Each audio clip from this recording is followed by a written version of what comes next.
सहारनपुर से लखनऊ तक वंदे भारत ट्रेन चलाई जाए। आउटसोर्सिंग रेलवे में बहुत हो रही है और आउटसोर्सिंग की वजह से SC, ST, OBC और अब EVS, EWS के बच्चों को जो है आरक्षण का लाभ नहीं मिलता। जब सरकार कहती है सबका साथ सबका विकास, तो आप मेरा ये सवाल है कि जब इन लाखों नौकरियों में रिजर्वेशन का पालन नहीं हो रहा, जबकि DOPT गाइडलाइन है, तो फिर मैं क्यों ना मानूं कि सरकार नहीं चाहती कि SC, ST, OBC और EWS जो हैं, जो सामान्य जाति गरीब बच्चे, उनको जो आरक्षण के लाभ से वंचित करने का काम सरकार कर रही है। ये क्या सही है? मैंने पिछली बार लोको पायलटों की मांग उठाई थी कि उनको जो है 2 रात को 2 दिन ड्यूटी करने के बाद फिर ड्यूटी कराई जाती है। फिर कई बार कई घटनाएं ऐसी घटती हैं कि एक नींद की झपकी लगी और एक्सीडेंट हो गया। तो कोई बहुत बड़ी घटना घटेगी तो लोगों के जीवन की कीमत होनी चाहिए।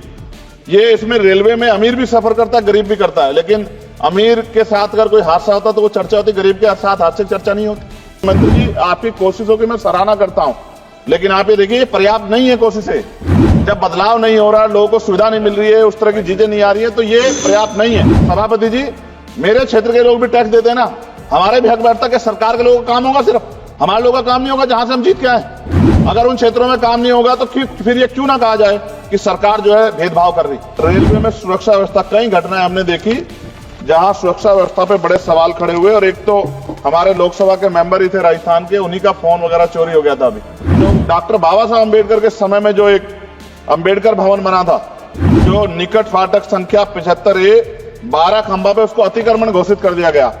क्या मैं ये मानूं कि ये सरकार का डॉक्टर बाबा साहब अम्बेडकर के प्रति सम्मान है, प्रेम है, कि बाबा साहब अम्बेडकर के नाम पे बने भवन को अतिक्रमण घोषित करके कह दिया 15 दिन में हटा दो। सभापति जी, वर्ष 2025-26 के लिए रेल मंत्रालय की अनुदान मांगों पर चर्चा में आपने मुझे मेरी बात रखने का मौका दिया, और अच्छी बात यह है कि माननीय मंत्री जी भी यहाँ मौजूद हैं। मंत्री जी का दिल तो बहुत बड़ा है, लेकिन अगर हमारी मांगे मान लें तो तभी इस बात की पुष्टि हो। अगर ना मांगे मानी जाए, हमारे क्षेत्र का काम ना हो, तो फिर ये बात मानी जाएगी कि मंत्री जी का रुख जो है सभी सदस्यों के प्रति एक जैसा नहीं। तो मैं अपने क्षेत्र से शुरू करूंगा सर।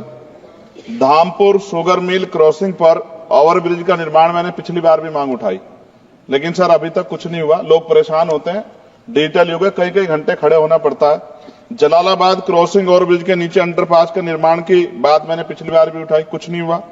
नजीबाद रेलवे स्टेशन पर बेगमपुरा एक्सप्रेस ट्रेन संख्या 12238 का ठहराव सुनिश्चित किया जाए, इस पे भी कोई काम नहीं हुआ।